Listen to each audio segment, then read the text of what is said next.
great to see a room full of people excited about ESG. My name is Svetlana Kuzmanova. I have been working on the ESG topic for many years. And I like to say that this is precisely what keeps me awake at night. How do we make it more mainstream in countries like Bulgaria and Central and Eastern Europe, where I'm from? I'm based in Brussels, and I work at one of the institutes within the University of Cambridge. We work with a lot of big companies, some of the biggest European companies who are leaders on sustainability. But when we come here towards our region, ESG for a lot of you and in the mainstream, like me, is probably yet another acronym, a little bit stripped out of meaning, while at the same time on the ground there is a lot happening and a lot of exciting developments.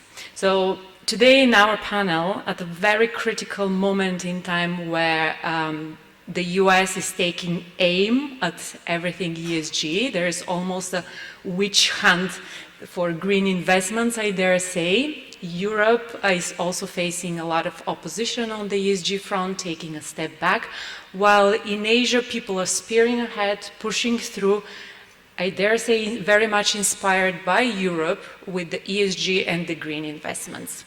We have a distinguished panel here today, lots of very different and exciting perspectives to hear on the topic, but I would really like to drill in the CE region and to see what is happening and what all these developments mean for us here in Bulgaria and the broader CE region.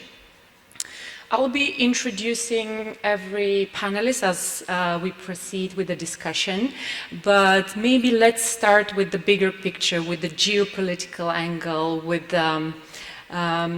the bird's eye view perspective. I want to introduce you, Ellen, and to start with you. Ellen is, like all the panelists here, is with impressive CV, with many years of experience within the executive space, specifically on environmental diplomacy. Ellen, you recently had a very interesting publication with the Diplomatic Institute. This is within the Bulgarian Ministry of Foreign Affairs, specifically focusing on geopolitics. Please tell us a little bit about it. Well, thank you so much. First of all, it's a pleasure to be back in Sofia. Dobre dan!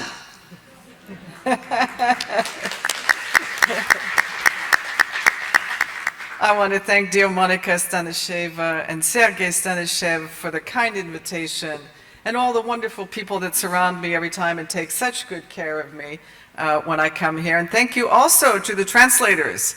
We can applaud them. All in English. You're safe. Okay, this time our panel is going to be in English, so we should be okay. All right, so indeed I was privileged to publish, and I want to thank Slavko Nekov, the editor of this publication, for the Diplomatic Institute, for the Foreign Affairs Ministry here in Bulgaria. And the title of my paper is called Green Diplomacy in the Black Sea Region, Steps Towards Peace, Growth, and Prosperity. Now, it's quite a long article, but you can find it, and I will be happy to provide the link at some point. But I just want to sort of set the stage, and then we'll go through and give some other perspectives from our panelists, which I'm very privileged, and thank you so much for joining me on this panel. The EU has set its green diplomacy as a political priority, and so it should be for the Black Sea countries.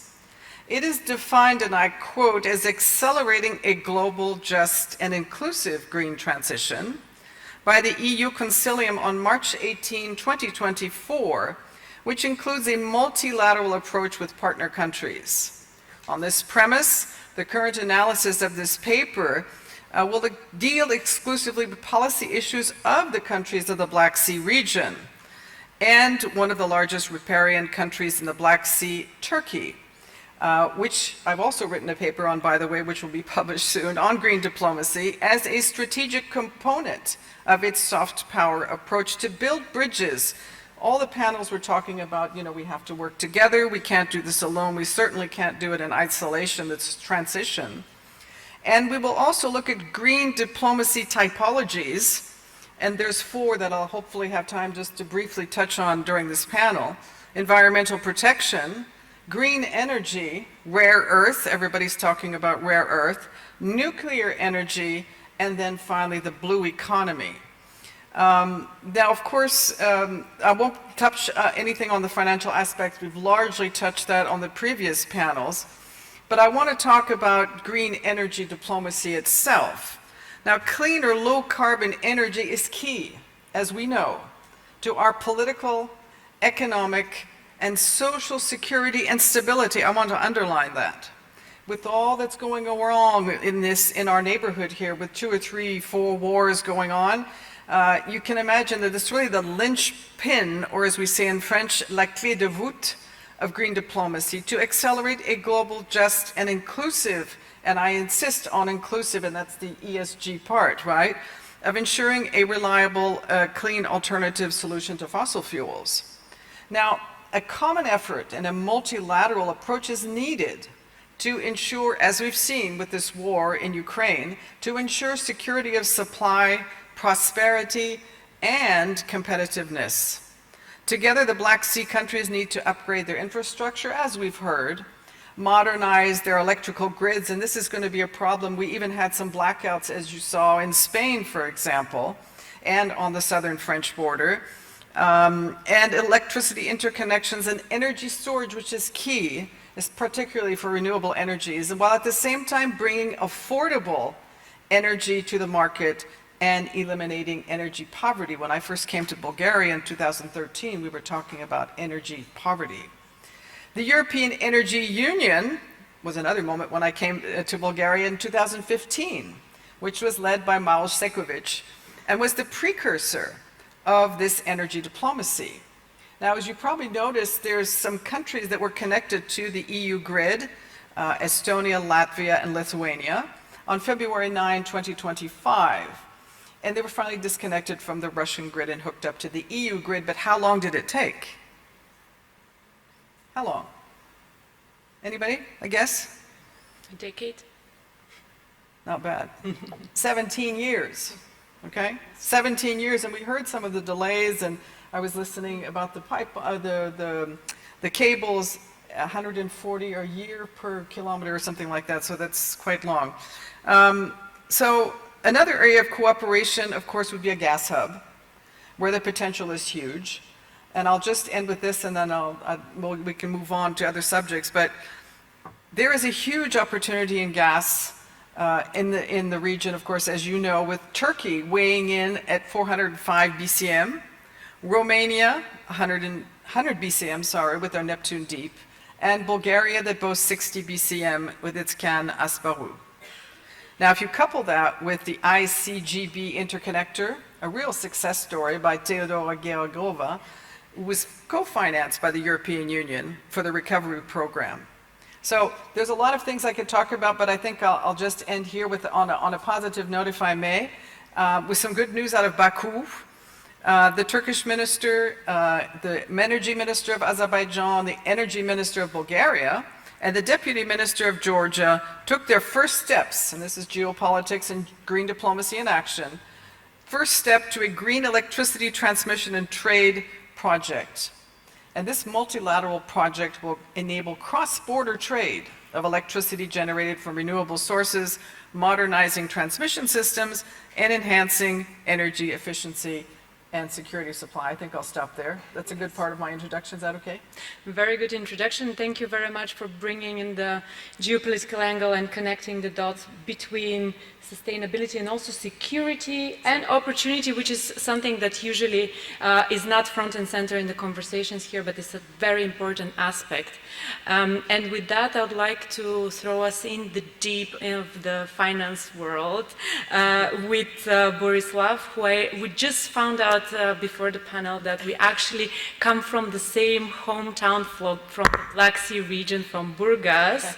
So Borislav Kostadinov, he is the fund director at Finance in Motion, and he spent his career on these specific topics and has a very good overview of the financial flows and the ESG developments, ESG-related investments and trends, especially here in the region as well. On to you. Please tell us what is happening finance-wise. Thank you. Thank you very much, Svetlina. Really a pleasure to be here in Sofia and share my experience. I'm responsible for the Green for Growth Fund. That's one of the largest, if not the largest, climate action PPP funds globally. That covers 19 markets in the European periphery, European accession. Unfortunately, not Bulgaria, Romania, as when the fund was established in 2009. These two countries were already part of the European Union. We are a €1 billion assets under management climate action fund. I've doubled the size in the last 4 years. We have a very reliable, credible, sound pipeline of energy, renewable energy, energy efficiency and resource efficiency projects in those 19 countries. They include Turkey, they include Georgia, include Ukraine, the Western Balkans, MENA, and of course the pipeline, the interest of the investors, of the entrepreneurs, of the financial institutions with which we work with has increased tremendously in the last few years. Very strong and acute awareness for energy security, energy independence. So we've seen a strong bottom-up trend. My background, as Svetlana said, is prior to that I initiated the green finance strategy, among many things, in an SME-focused Eastern European banking group, where it turned into one of the main USPs of the group, with more than 20% green loan portfolio achieved over 5 years after inception. So I know from my own experience that if you work hard and patiently and passionately about it, you can really turn it into a very good business. And also something else about the fund, coming back to this day and age, the fund, although it's focused on European periphery, European accession, with only one EU country in our markets, which is Croatia, we boast more than 30% of our assets EU taxonomy aligned, which is a big feat. It's an Article 9 SFDR fund, but it also shows that it's possible to be done even in those markets with basically the interest of the countries coming from, as I said, entrepreneurship, households, but also on from a regulatory-driven process in twinning with the EU and aligning with the EU, that we see this momentum really accelerating in the last years. So I'm very happy to support that. The fund also, which is also very important for our area, is bestowed with a technical assistance facility, which is also donor funded, that helps us make the projects bankable. So we can come very early, different to a commercial bank. We can come very early into the project, support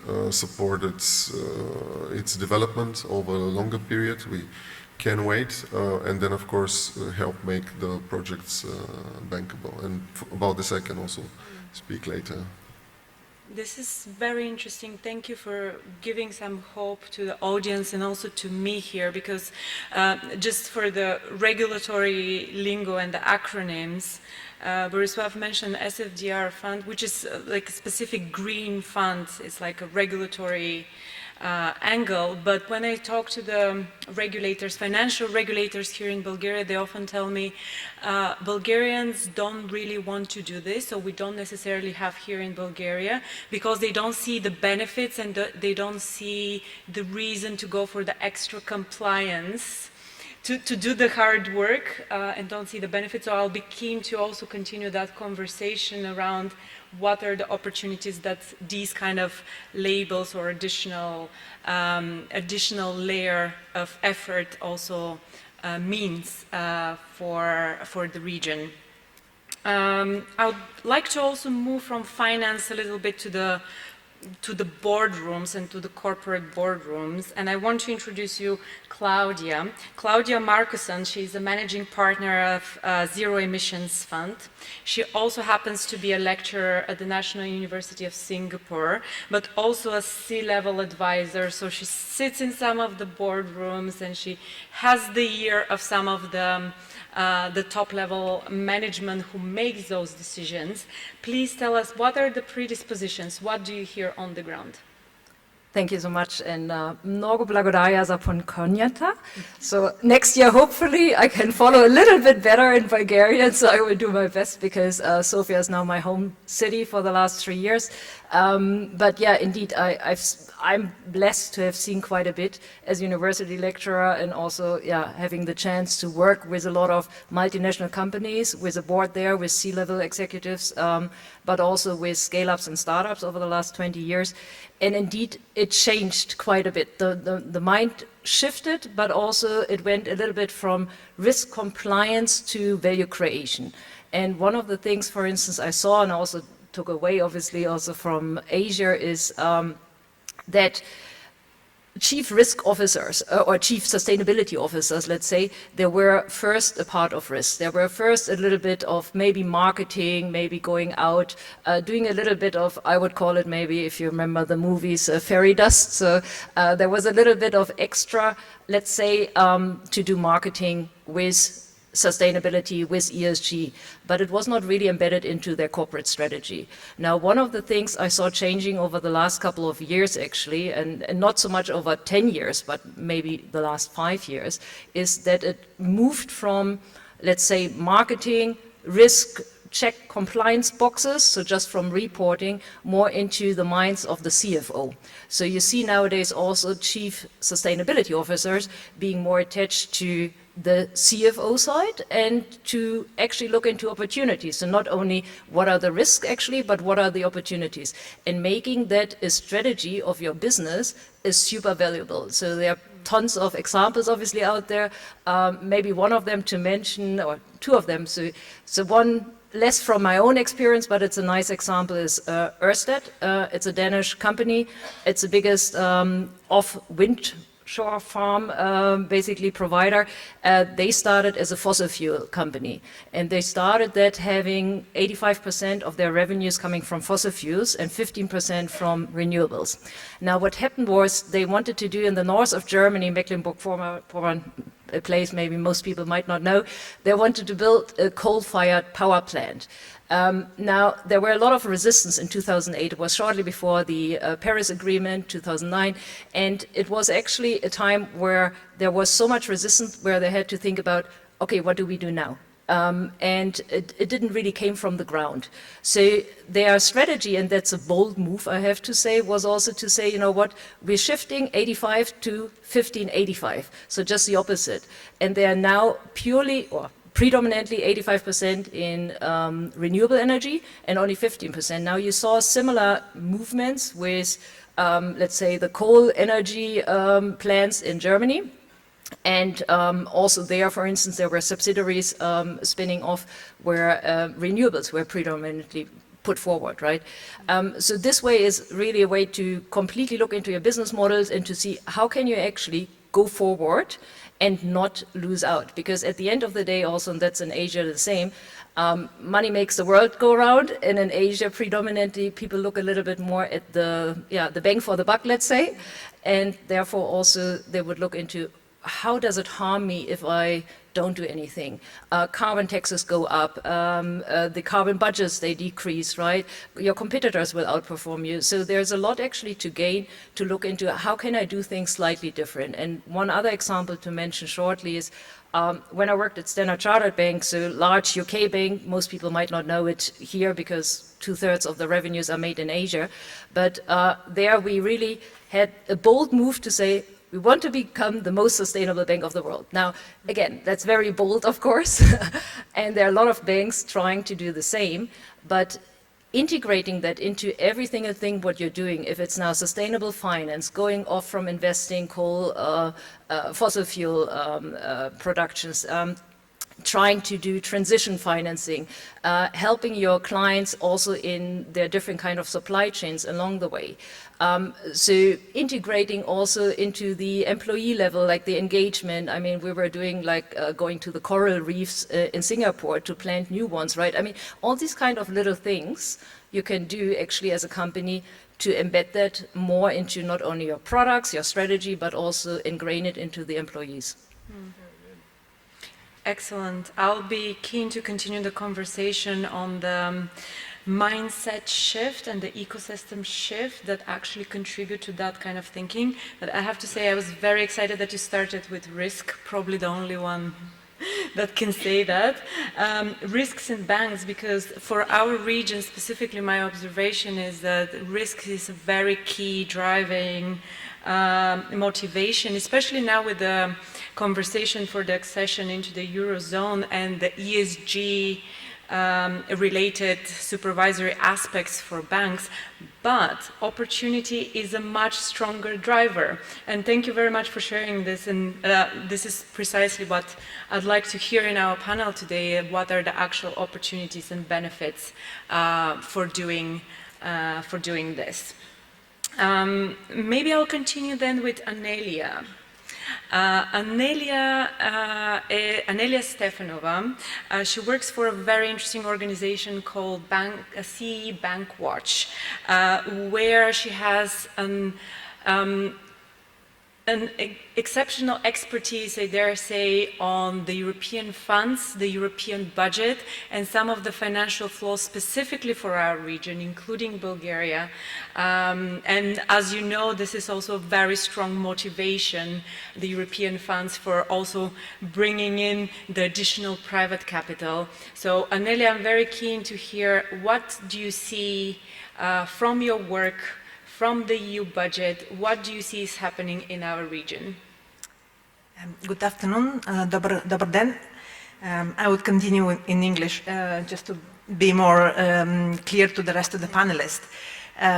So yeah, my previous speakers mentioned the issue of the mindset change or cultural change, I would say, which is required to really implement environmental and social conditionalities and different approach, but also good governance, which is so keen for different business sector development. And CE Bank Watch Network is a network of environmental NGOs across Central and East Europe, monitoring specifically climate investments which are coming from cohesion and recovery funds, and also the Just Transition Fund. We work around 20 regions which are transitioning away from coal and also shale oil or peat in the Central and East Europe, working on a daily basis with local governments and local actors about designing and transforming the local business sector. So my point is about that budget, or EU budget, called also some often multi-annual financial framework. It's a long name. It's important framework for making sure that environmental social requirements are put in place, and the business sector is motivated for that. And if you ask me if today the budget has a good conditions, I would say yes, it is. I mean, we have one of the most ambitious budget across, and which is a huge opportunity. I think we have currently estimated around 1 trillion euro, which should be spent on climate and environmental investments. But if you ask me if it's really going on and what is really going in practice, and if it's really used in this way, then the response is rather different. In practice, often it's not perfect. In fact, a good financial framework could be the good starting point, but it's not sufficient to making that this cultural change is happening on the ground. And if I zoom only into the Just Transition funding, or the fund which is used by these regions which are going to this major transition, there are regions which are often left behind, forgotten by national states, and are the one which will have the biggest consequences of the change of the labor forces. If you look from our experience across Central and East Europe, we see countries like Estonia or Poland, which already allocated and design how they would spend more than 60% of what they planned, what they have in terms of funding, and already we see a lot of innovation, a lot of interesting projects going on in terms of employment, in terms of in local level business development. Just to say that from Just Transition Fund, more than 60% go for local economic development, and a lot of that, depends very much country by country, but a lot of that goes for SMEs development. So it very much depends on how country takes the opportunity and work on that. And in those countries which I mentioned, we have a lot of excellent examples. In other countries, we see it's moving. It's not so fast, but it's moving steadily in a good way. Like Romania, it's an example where they already plan very interesting type of financing for SMEs, going door to door to understand what are the local needs of business sector, what will be the criteria and requirements which need to be put in the call of proposal in the way that really they could enhance their capacity and their possibility to be in line with environmental social requirements, but also in the same time develop innovative solutions. And then we have countries which are lagging behind, like Bulgaria or Hungary, which have almost €0 spent on Just Transition. So I'm happy to follow up later, but on this same concept, but why only a good financial framework sometimes is not sufficient to make a transition happening. And if you want to have a cultural change or mindset change, we need more than this. Thank you, Anelia. I think also different countries in the region have benefited in a different way. So this is, I think, a very good connection to the other panelists I want to hear from. Witold Strzelecki, who represents, no pressure, Poland today. We are towards the end of the Polish presidency in Europe, but Witold also represents, he's the managing director of Business and Science Poland, representing Polish businesses in Brussels. So I always say that Bulgaria and other countries in the region have a lot to learn on the green transition from Poland, both in terms of very interesting developments in the green industries and taking advantage better from available European funds. So please, Witold, tell us what is the Polish experience? Give us an overview of what is happening in Poland and with some of the businesses you work with. Thank you very much, Svetlana, and thank you for having me here for this important discussion. I think it's very important to also look at this issue as a regional issue, so this is something that I will cover as well, but I would like to focus on 3 elements in my introductory speech. This is the current state of play at the EU level, because we really see that there is a shift in approach among EU institutions. The second point, it's going to be the involvement of the CEE region, because I really believe that as a region, as an alliance, we can achieve much more than working on our own. And the third part would be exactly what you asked, meaning the Polish business perspective and how Polish business is making sure that it can seize this moment. So to start at the beginning, I really believe that now we can see at the European level this shift in approach where we are focusing more on the economy. And this is a little bit like you mentioned at the beginning, Svetlana, that there are critical times. We can see it, those global dynamics in the US, in China, and in other parts of the world, but there are also significant changes in the European Union. So now, with the new European Commission, with the new European Parliament, we can see that the issue of competitiveness is becoming more and more important, right? So making sure that the European business can participate in the global market and be more active and be more at the same level as the other parts of the world. And I think it's quite important to underline in this context that it doesn't mean that it's business or competitiveness against climate, against sustainability. Actually, it's quite opposite. It's not a zero-sum game. So I believe, as a representative of the Polish business and also as looking what's happening at the EU, that now there is this thinking how to combine those 2 elements and use decarbonization to also support and boost the competitiveness of the European Union.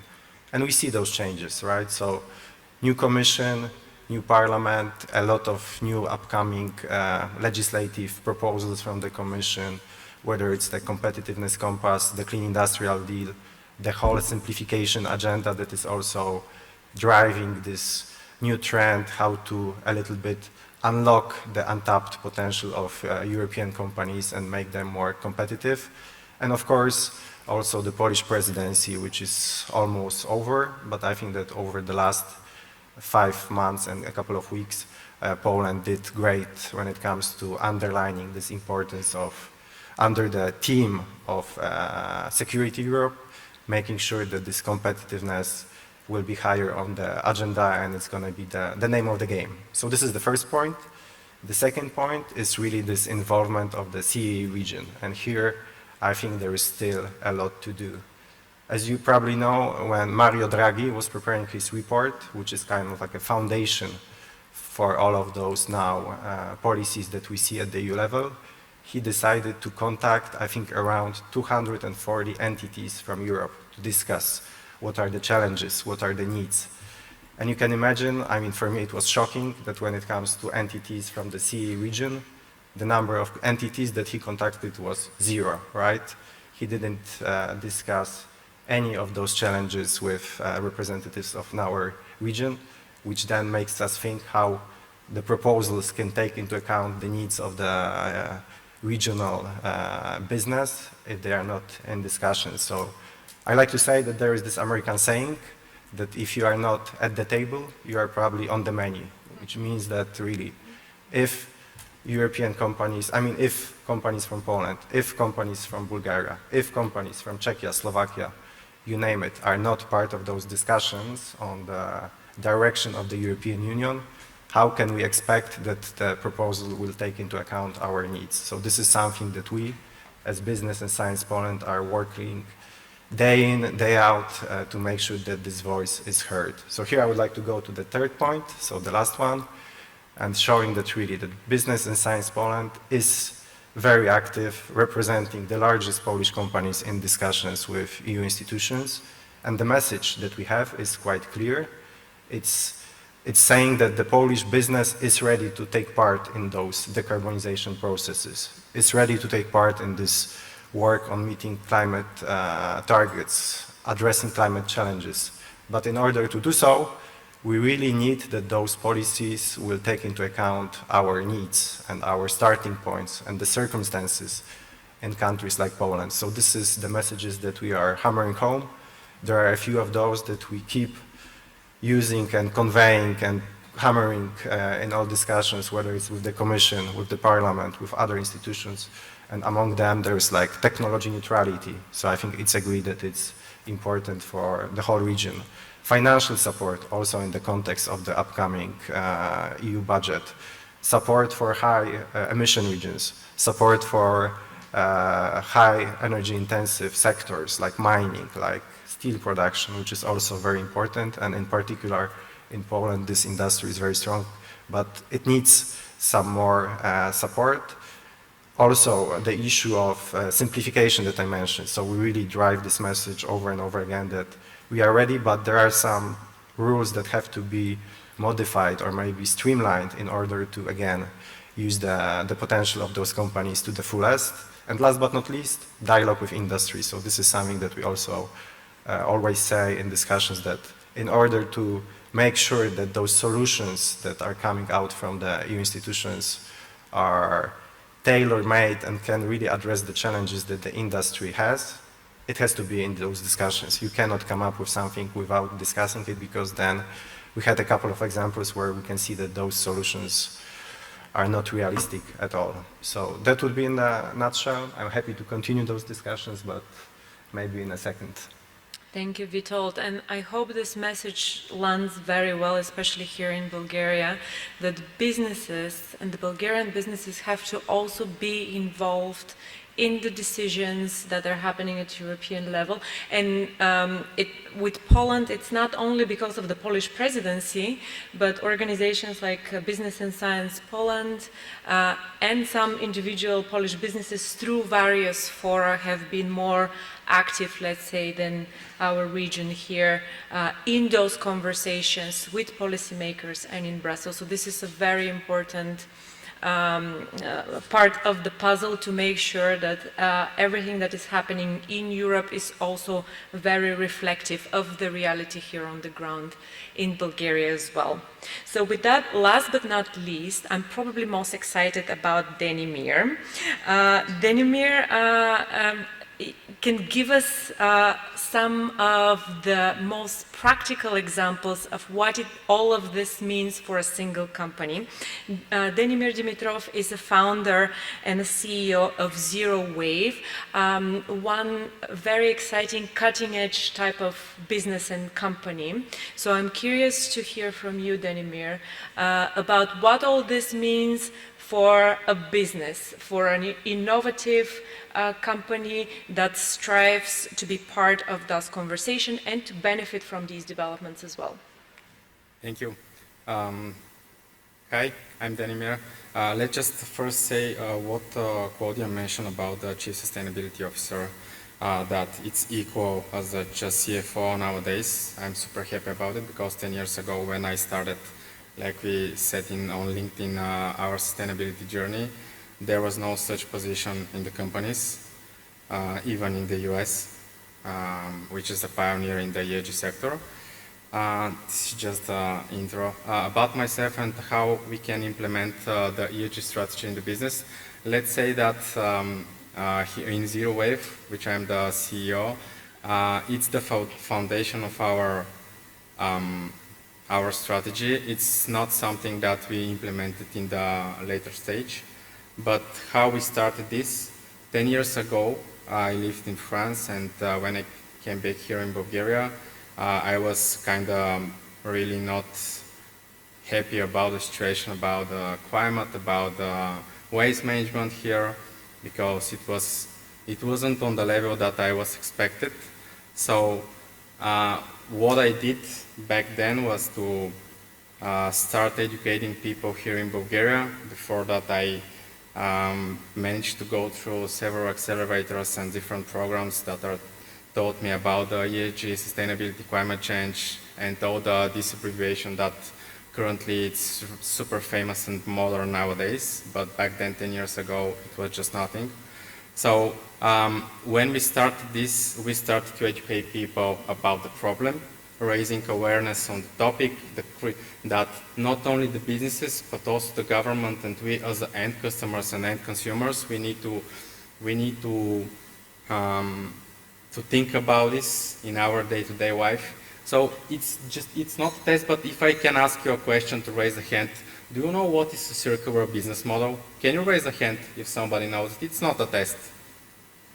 Okay, so because I'm also a teacher in high school, and when I ask my students what is a circular business model, and they just told me, it's the money just circling around and stuff.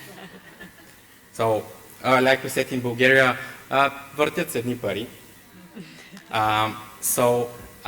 But this is the truth. I mean, at the beginning, when you mention it, it's not that circular business model. It's something that everything it's not throwing on the waste, but you're gaining revenues also from the byproducts. What we're doing currently at Zero Wave is we address the real environmental challenge, and this challenge is what to do with the so-called waste that comes after the production of beer. It's called, the official name is brewery spent grain, and only here in Bulgaria we have 240 tons of this material that most of it is thrown in the landfill, and it generates a huge amount of methane in the atmosphere.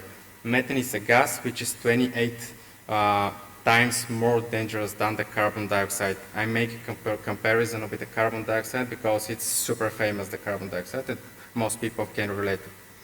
So what we're doing is we transform it and we're making future food products. It's an alternative proteins.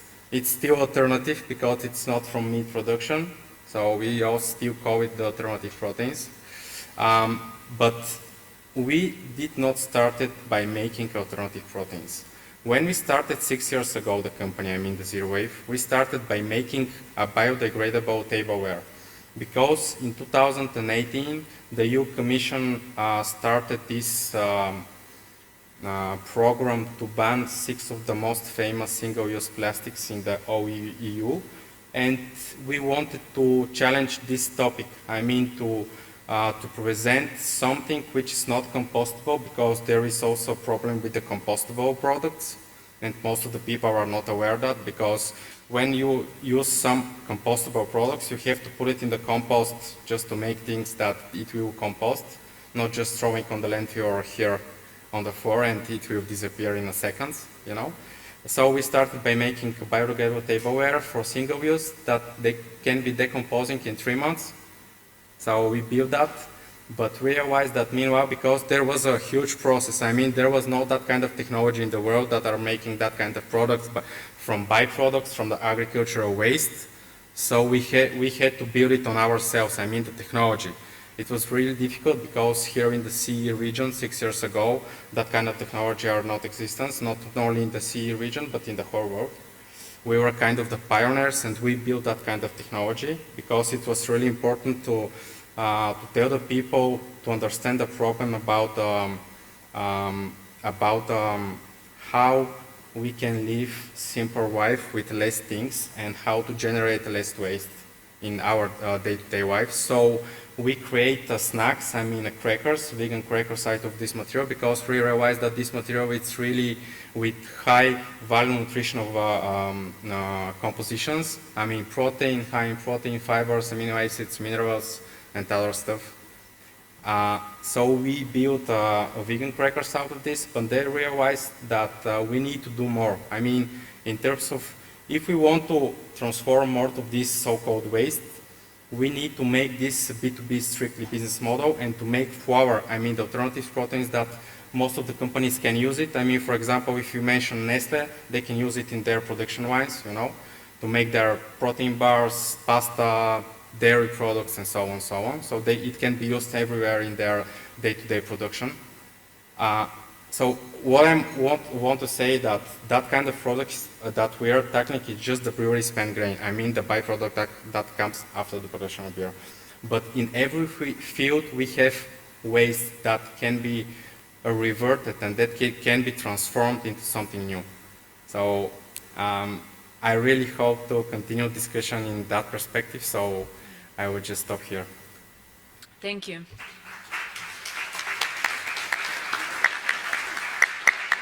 And an impressive example of innovative company. I'm curious to ask you, though, on the funding and the financing of your business model. I really like that you touched on the culture change and the mindset change internally, but I'm also curious about the financing aspects. Do you see any challenges? Are there available funds on the ground? How do you finance the company? Well, let's say that at the beginning it was really struggle because to do a green business here in the CE region 10 years ago or 6 years ago, it was a really struggle thing to do because most of the venture capital and grants and funds, they were allocated to some other important stuff back in the days, and the green companies and startups were not that kind of important. I mean, in the perspective of that they can generate also revenue. We are not an NGO, non-profit organization. We are a real business, and we want to show the people that that kind of businesses are, that they can generate revenue. So in terms of financing, what I can say is it was really difficult at the beginning, but nowadays there are a lot of platforms and venture capital, also grants and investors, I mean the angel investors are really aware of the problem and they understand that it's all connected. I mean, if you want to invest in the finance or artificial intelligence, the ESG strategy can be implemented in the company, and like Claudia mentioned, it's similar to the CFO position in the companies, not only in the US or Western Europe, but also here in the CE region. So here, what I want to say that we have also blended opportunities, I mean grants for the early stage startups to know that we have that kind of opportunities here in the region to start a business which is with that kind of strategy and implementation. And also the venture capital, they started to realize that this is something valuable, not only from the planet perspective, but also from the revenue perspective.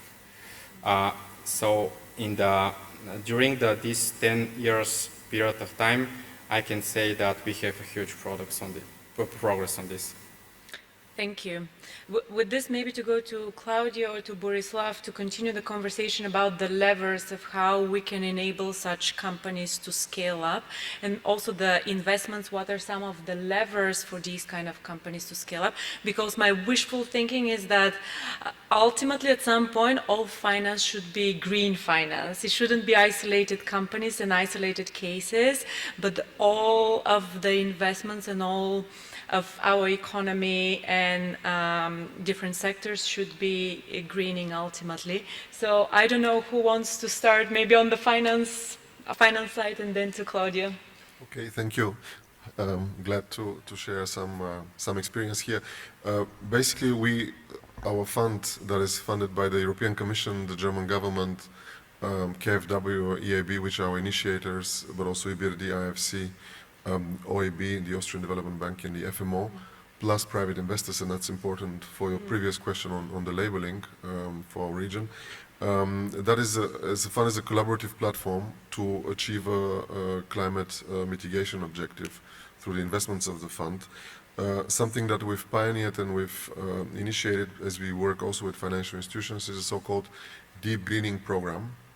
I'm absolutely convinced that via the financial institutions, the scaling of green finance, normalization, mainstreaming of green finance can happen in the fastest way.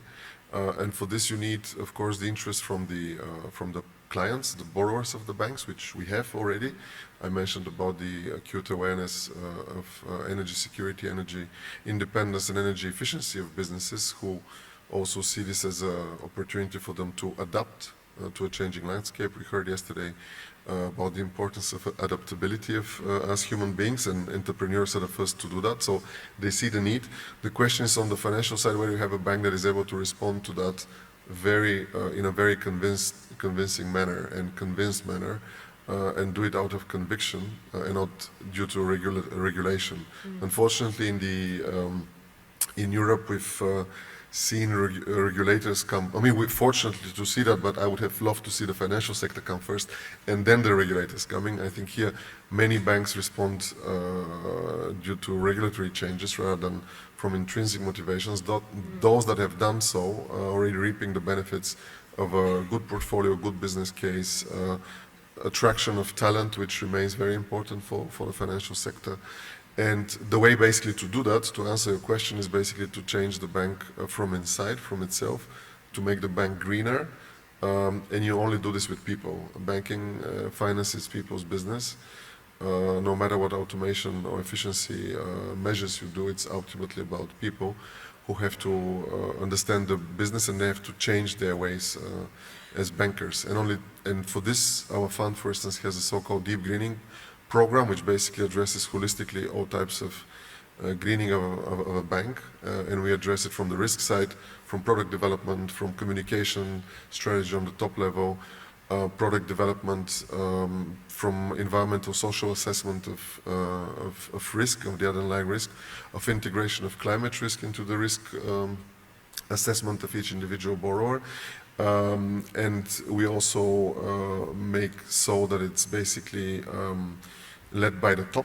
It's not distributed. One of the issues with ESG as it is that a lot of great ideas which are just diffused, thrown out, ultimately every department can own it, but you basically lose a bit the core. And with the deep greening, we basically turn banks into green lending machines who do this out of conviction, out of business need and necessity, and they see it. I have examples, for instance, the leading bank in Moldova, who very quickly turned into such an institution, MAIP. We have other partners in Serbia, UniCredit, who's done it very, very successfully and so on. So we basically need a change in the financial sector. In the financial affect it, sector, yes. yeah. Thank you very much for bringing this up, because we would definitely like to see the financial sector moving first and then regulation coming in. I have noticed that it is a very much compliance, and the incentive very often here in the region is from the regulation when people have to do something about it. So thank you very much for bringing that up. And it's precisely about the change internally and the mindset and the governance changes that we need to see. So Claudia, maybe with that to pass on to you, what are some of the levers, what are some of the governance changes in structures, frameworks that can really benefit and change that mindset, the ecosystem? Okay, thank you. Let me first ask, are there any policymakers, anybody from the government side in the room? Maybe just a quick... Fire at will. Nobody. Okay, then I might speak into the empty room here. Now, so, I mean, I think from the government side, right, I mean, something like ESG, sustainability, I mean, of course, it's good if it comes from the top. At the end of the day, it cannot be just done by the government. So, which also means, for instance, one of the things I learned in Singapore is often incentives help more than penalties. Of course, you can do like carbon taxes, right? You can do any kind of other government levers you can have to penalize companies which are not sustainable or which have higher pollutions. On the other side, if you have incentives which trigger corporates to look into, okay, how can they change things intrinsically, actually a little bit like, yeah, has been said also by Borislav. So this way from the inside out, this is much more effective. And giving you an example, I think all of us still might remember COVID. I think everywhere else it was, yeah, very much like, yeah, you couldn't do much, you could go outside, but yeah, if you haven't vaccinations, up to you more or less. In Singapore, they said, everybody needs a vaccination, but hey, up to you. If you don't have one, you just cannot enter any shop.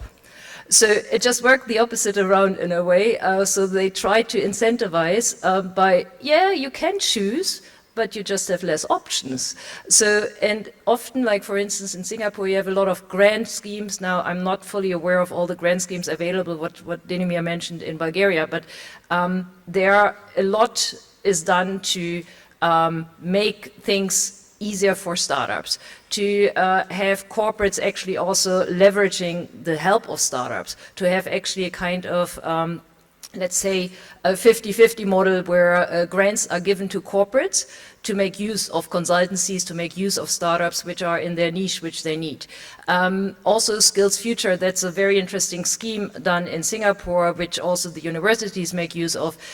It's essentially a scheme where the government says, you know what, we have certain topics, and one of the things which just changed actually 2-3 years ago, where sustainability is one of the main topics made, which means corporates can send their employees, but also individuals can actually go make use of partly subsidized university courses. And these are top-notch universities. I mean, National University of Singapore is ranked number 8 worldwide. So you wouldn't do that normally if you have to pay a couple of $1,000s for a course.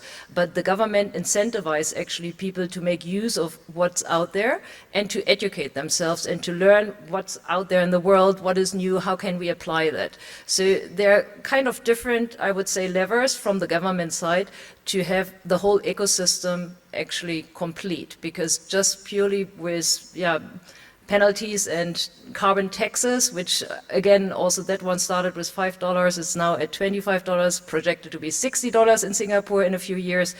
Of course, it can make a change, but not the only one. That's a very interesting perspective for governments to take ownership with that kind of initiatives. I'm very curious about this angle about the education, and if it comes down to the knowledge being spread more widely, and that can eventually translate and spill over in the corporate and the business culture as well. So very interesting angle, especially if governments, I'm quite keen to see if that is possible here in our region. Maybe with this to go into a specific specific sectors. I know that we have two specialists on energy on the panel. So maybe Anelia, to start with you to tell us about the energy sector and then to move into the significance with Ellen for the geopolitical importance of it. What do you see on the ground here? Tell us. Yeah, I think the example, I mean, Claudia mentioned a bit that we need to have the whole system working together. I think it was a very important aspect about why, indeed, when discussing energy sector transition, we need the whole system working together. I mean, all of society type of involvement to change the system we have today with the system which should be climate neutral in the future. So for that purpose, we need starting from the financial aspects, we need the funds to be much more affordable and accessible for people across and for business sector. I mean, I'm really glad to hear that you make it over the years, but I really see today we have a lot of bottlenecks for innovative ideas in the beginning to get through. I mean, and you need to be really hard working person and smart and intelligent to make it through, right? So compliments for you. But in fact, if you want to make it really a massive type of projects and initiatives across Europe, I mean, it requires much more affordable and accessible investments. And an example for that could be the energy communities. I mean, we speak about that, for example, already from, I mean, the legislation is there already for 6 years. And in fact, in the CE region, we have very few of those examples for a number of political reasons. One is legislative one. I mean, huge problem still to make governors understand the benefits and opportunities which could come from there for the business sector, for the citizens, to be part of the transition, to be part of this energy transformation of the system. So we do need more of understanding to change the legislative part. But it's not enough. I mean, I spoke about before what is the impediments for acceleration and more funding, more of the green funding to be spent across Central and East Europe.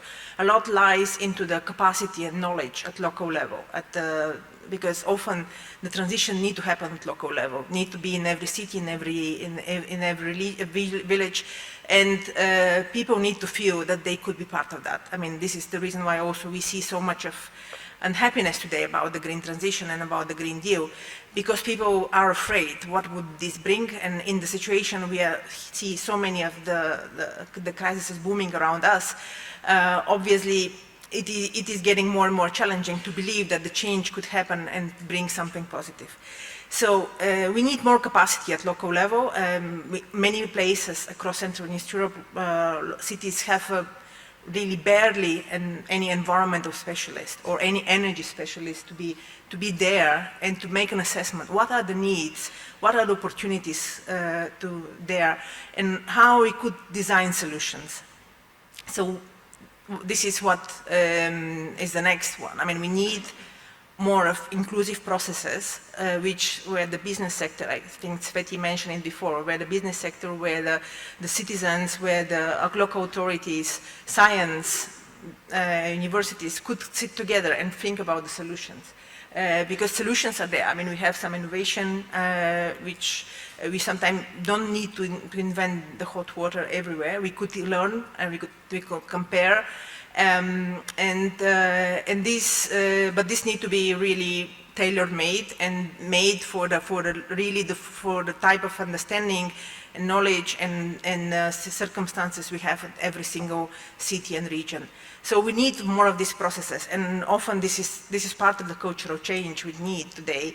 To enable a sustainable business to flourish, we do need to enable sustainable democratic processes to be working at local level. So decision making about the city development, about the region development, about the country strategies need to be inclusive processes which design and evolve in a way that innovative solutions could be built in and could be tailored to the needs and opportunities in the country. So this all type of needs are connected specifically to energy communities. I started with that. We see some of the examples getting in Poland, in Czechia, in Latvia, where you see the cities taking lead on organizing citizens to make an energy committees, or local authorities or business sector initiating type of exchange, which could help our energy system to be much more renewable in the future and to manage the demand in the different way, because part of the big innovation which energy communities bring is that brings new type of demand management, which is going through the awareness of the citizens about how they consume, when they consume, and how they could be part of the innovative system or transformation of our energy sector into the more sustainable one. So I think here again the funds could be a very good example because indeed there are countries which took an opportunity. I mean, our neighbor Greece could be an example where there are more than 1,000 energy communities. In Italy, they have 2.2 billion euro, which was allocated for this developing of the energy communities. The same in Spain. Bankwatch, together with RESCUP, which is the network of energy community associations across Europe, developed a tracker to really check how the financing is going, which is a bit, for us, it's important litmus. I mean, how public finance are enhancing an innovation, social and economic innovation into the energy sector, and if countries are taking this opportunity. Thank you, Anelia. Thank you very much. Changes absolutely happen at the local level, so thank you very much for bringing in that perspective.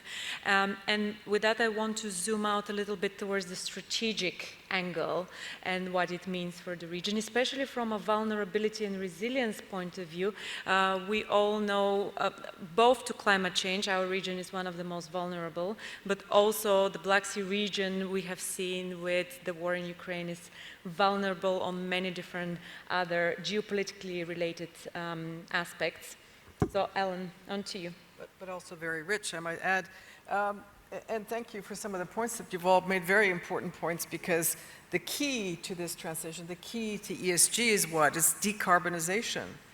And did you know that the Black Sea is rich in rare earth minerals? We have, and this is the most important part of being competitive, as you know, and we'll probably get hopefully to the end about and we talked a little bit about with Denny Mir about entrepreneurship and building new ideas and decarbonization, but you're absolutely right, it has to start at the top. So there is clearly a race to capture, and we heard it, supply and supply chains to access these rare earth minerals that are indispensable to the next stage of our European economy, ladies and gentlemen, which will be highly dependent on these rare earth minerals. From chips to all modern rapid calculating or quantum computing, which is not going to all be part of their daily life, and I won't even talk about AI, but will make the economy more competitive and more efficient. And these technologies should help us get to net zero. Now, in fact, did you know that all Black Sea riparian countries have deposits of rare earth minerals? They do. And so a partnership was signed, just to say there's 14 countries, Kazakhstan, Ukraine, Uzbekistan, Turkey, I'm just going around the neighborhood here, and that there's a project that was launched to try to strengthen, for example, Turkish national rare earth ecosystems. But I want to get on to the Black Sea and its diplomacy between, pulling out a little bit, as you rightly said, from Turkey and Ukraine. Now, as you probably know, Ukraine is not only the breadbasket of Europe. We know it's under a war right now, but has large deposits of hydrocarbons, critical minerals, particularly in the occupied Dnipro-Donetsk region, which alone count for 80% of oil, gas, and coal reserves in the country. And with Russia's invasion of Crimea and the Donbass, it now controls hold yourself, $12.5 trillion of minerals and gas, including 55% of its coal reserves, 20% of its gas reserves, and a large part of its lithium. Lithium's for what? Batteries. Right? Although they're working on other solutions as well. Tantalum, cesium, and strontium. So I just want to quickly zoom into nuclear as well, because according to the IEA, we cannot make this transition without nuclear energy. And the IEA wrote a long report, a 92-page report, that said we won't be able to make this transition without nuclear power. And nuclear is considered to be a clean energy. Because, you know, the real argument in all of this ESG, environmental social governance, is that everybody can benefit from the transition. And if we don't have nuclear, which is a base load energy, as you know, the clean energy transition will become more difficult and more costly if we don't invest now, and you know how long the timeline is also in nuclear, requiring $1.6 trillion of additional investment over the next 2 decades. Now, I don't have a lot of time to go into everything I wanted to talk about. There's defense, there's the blue economy. Finance, we talked about. What I would like to do is talk about green technology and industry diplomacy. Because, as you know, we've already passed that 1.5 degree target of the Paris Climate Accords. We've passed it. It's 1.8, I believe. And in some places, we've gone almost up to 4 degrees. And we're unprepared because, you know, we don't talk a lot about, and this is why this whole panel is so important about governance, is that adaptation costs are expected to range between $280 billion to $500 billion a year. Some insurances won't even cover properties that are close to sea level now. Did you know that? So if you want to invest in properties, you like the sea and you're too close to the sea, too much risk is coming out of being so close to the sea. Now, according to McKinsey & Company, achieving net zero emissions globally by 2050 will require $9.2 trillion in annual investment.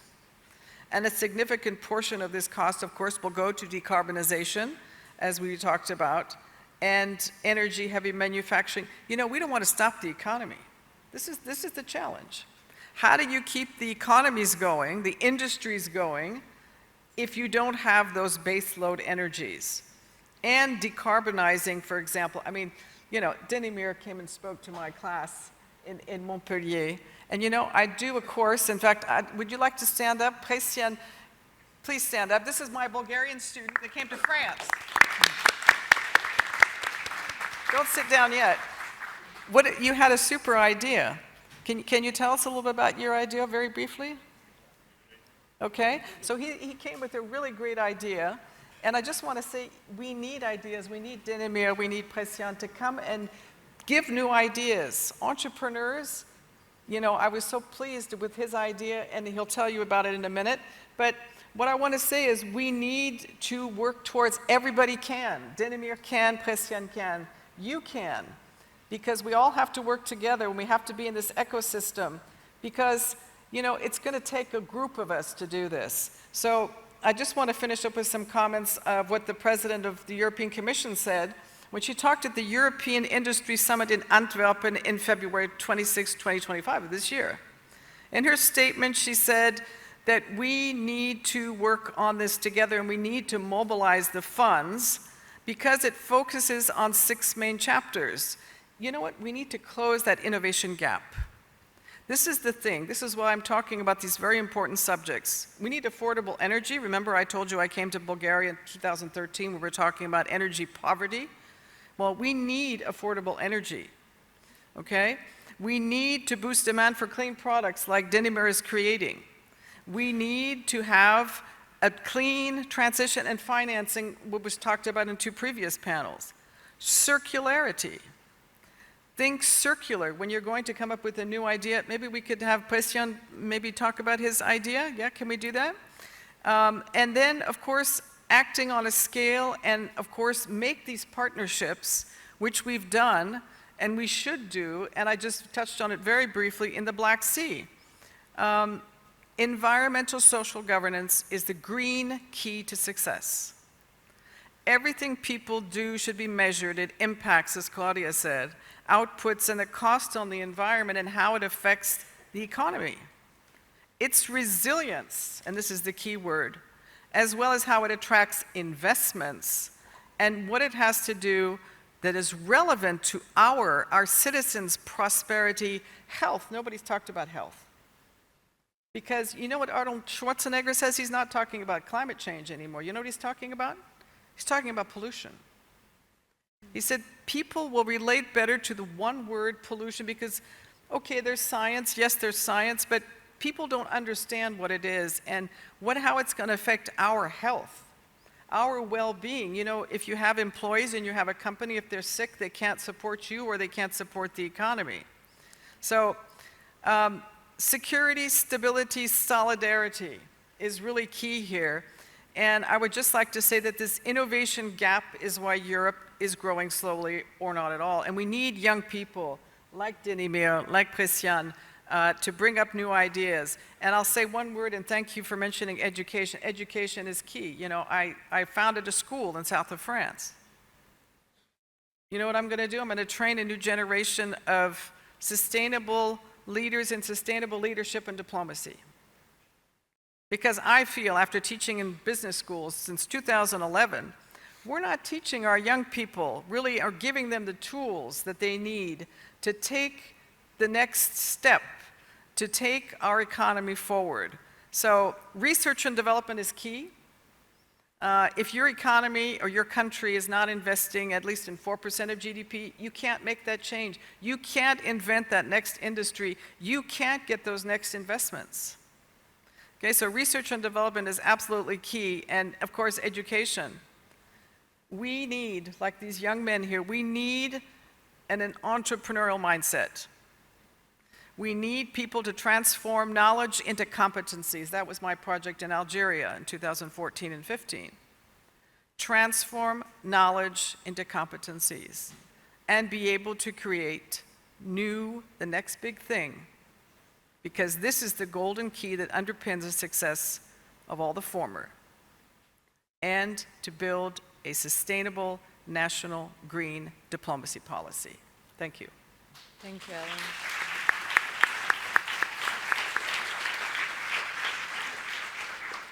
Good luck with the education project. I'd like to see the government pay for it.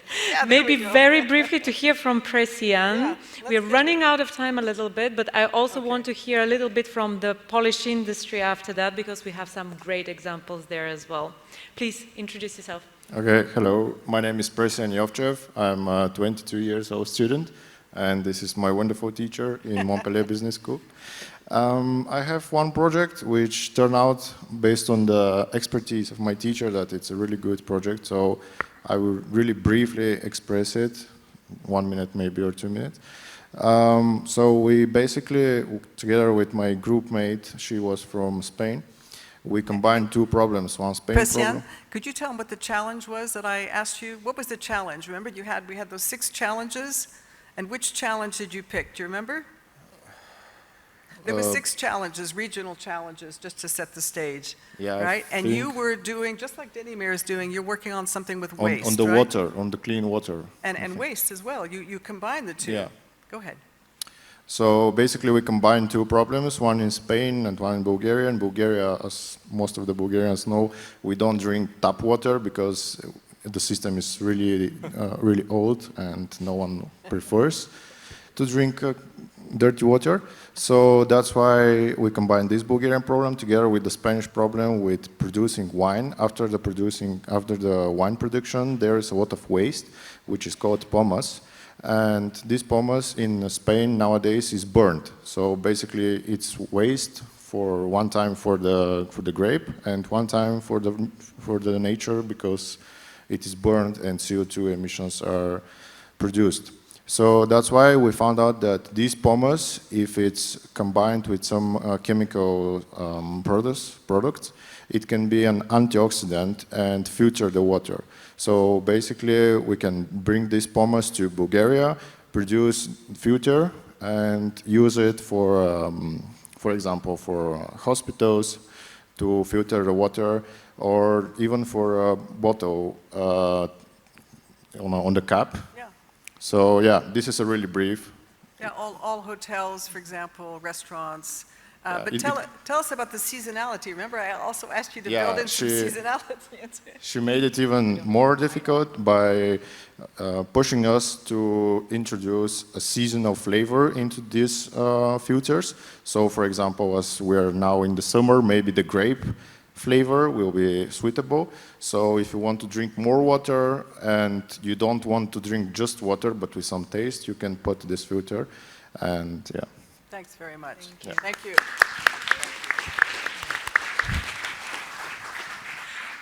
Wine to water has an interesting spin to it.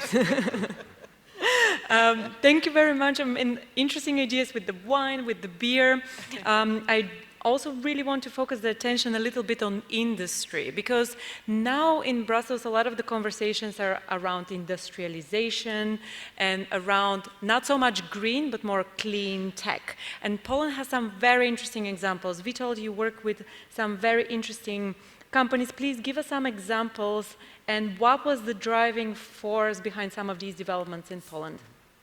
Thank you for this question. And first of all, I would like to echo a little bit what was said here before, in particular what Claudia said about this shift in the approach to focus more on incentives and incentivizing those best-in-class solutions and companies rather than punching them with a stick instead of giving a carrot. I think it's really something that the EU has to address, because if you compare it with the US, for example, the Inflation Reduction Act, which is more about giving advantage, giving some tax credits, tax cuts for those companies who introduce new solutions. It's 180 different U-turn compared with what we do here. But on this question, I think indeed what I like about the Polish mindset and the Polish companies is that they try to identify very early in the process those next trends, next big things, next industries that they can focus on. And we have a couple of examples like that. And I always give two examples. So one thing, we have access to the sea in Poland, but we don't have for now any offshore wind projects. That being said, in Poland, there is the largest in Europe factory producing wind towers. It's called Baltic Towers. And it's a very next level kind of technology. What's even more important, it's an old shipyard that was changed into this factory, right? So it's also a way to reindustrialize some of the companies that are not working anymore on the business that they used to. Instead of shutting it down, it's just you shift it, change it, and now this Polish company is producing towers for offshore all over Europe. There is also a company called Grupa Przemysłowa Baltic, which is working on the supply chains for different clean technologies, which is also something that I think we can be proud of. So contributing to this decarbonization, not only in Poland, but also seizing the opportunities on other markets, knowing that there will be more investments into those particular clean tech technologies. Another big issue big topic is batteries. So we don't produce electric vehicles. That being said, in Poland is the second largest producer of batteries for electric vehicles after China, right? So it's also something that we have early identified as the trend, something that will be more and more being used, produced, sold also based on the EU regulations, which of course are incentivizing, or maybe not incentivizing, but actually making it more difficult at some point to invest in traditional cars.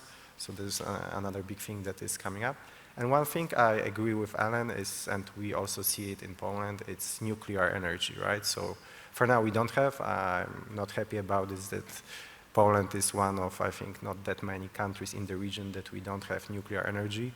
But the government is really doubling down on it from both sides, meaning one is seeing it as a way to decrease electricity prices in the country, which, as was already mentioned, this access to affordable energy is the key element of making the industry and companies and business competitive. So this, on one hand, we are investing a lot in large-scale reactors that will be able to replace coal in the long run and then make sure that we have access to affordable energy. But on the other hand, it's also working on SMRs.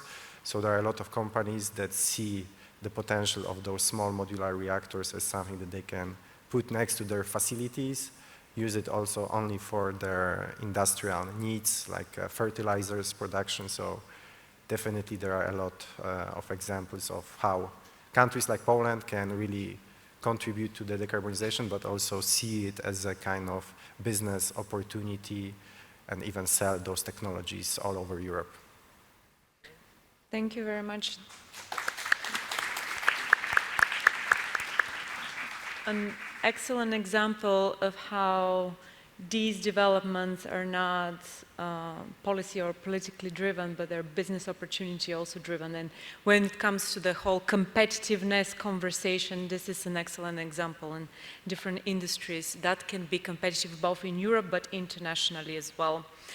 With this, maybe to circle back to Denimir, we're coming into almost to the end of the panel, but I want to circle back to you and maybe with you to start these closing remarks on what do you see from your experience with everything that you have seen in building a business from the ground up. What support do you think such clean tech, green businesses, such startups in Central and Eastern Europe can really use, from policy to finance to education? What do you think is absolutely needed and crucial?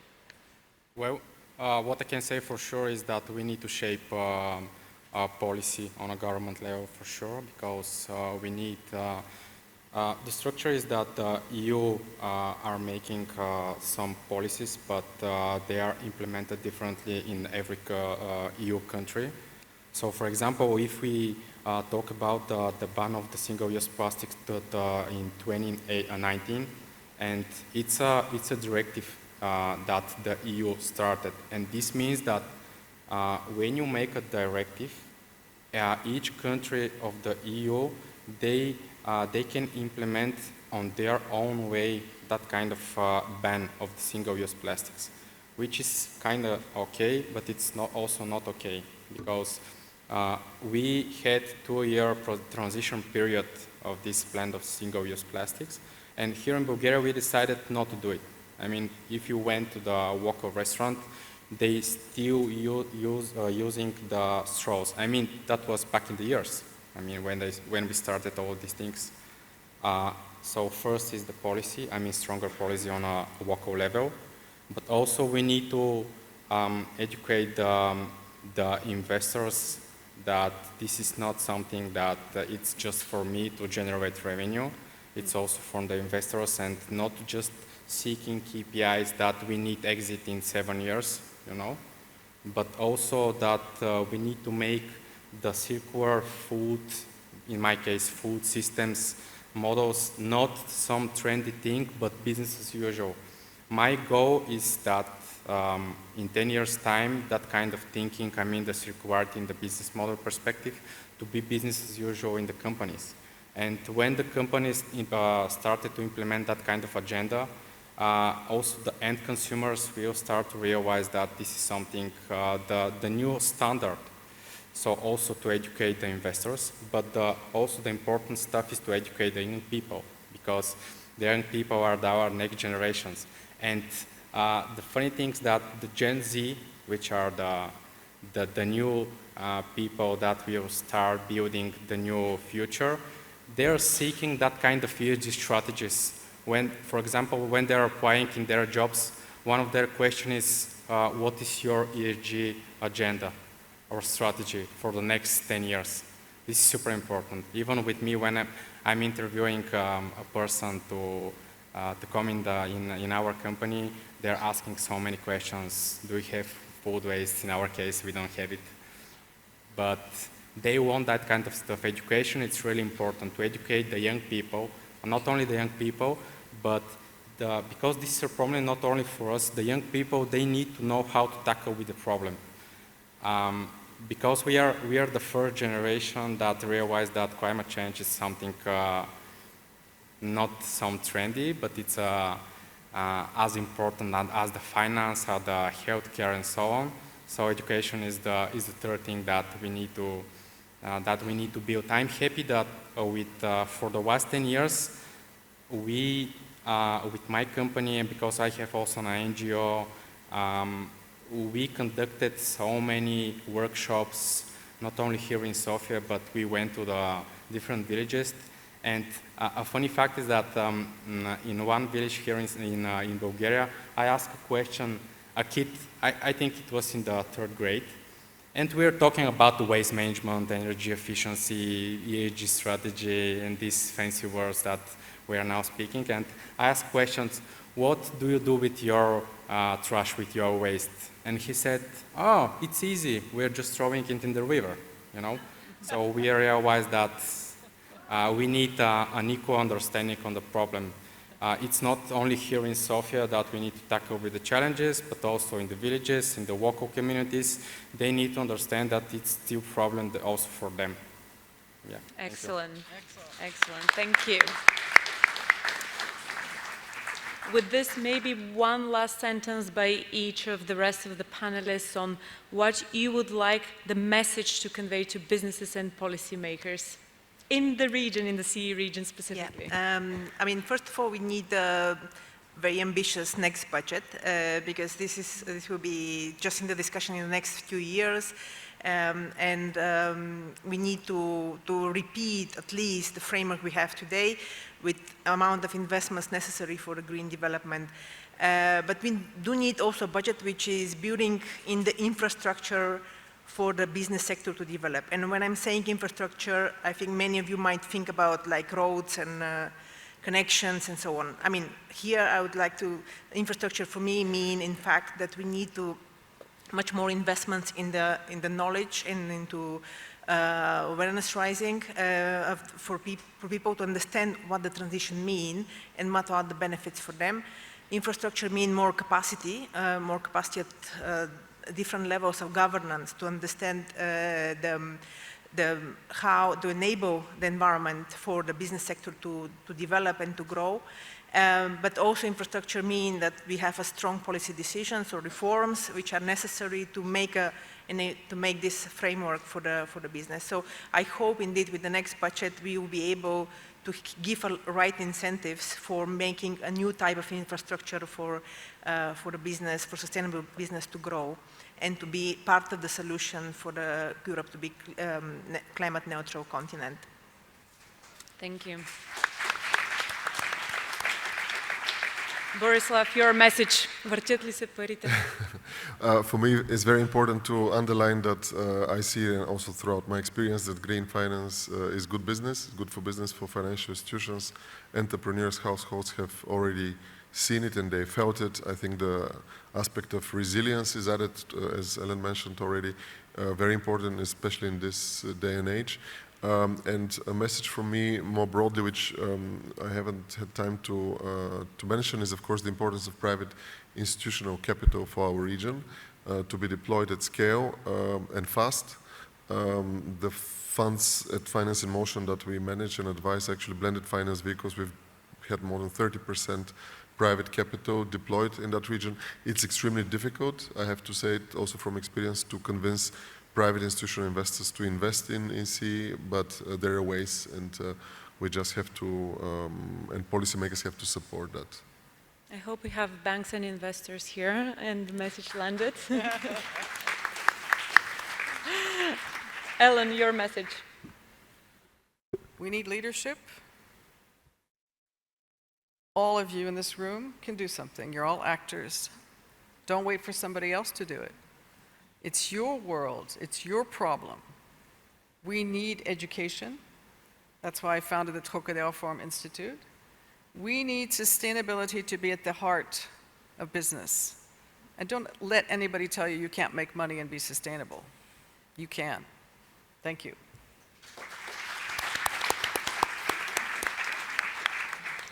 Maybe on the back of Ellen's note, assuming a lot of you are from Bulgaria in the room, correct? I see only very few, maybe headset.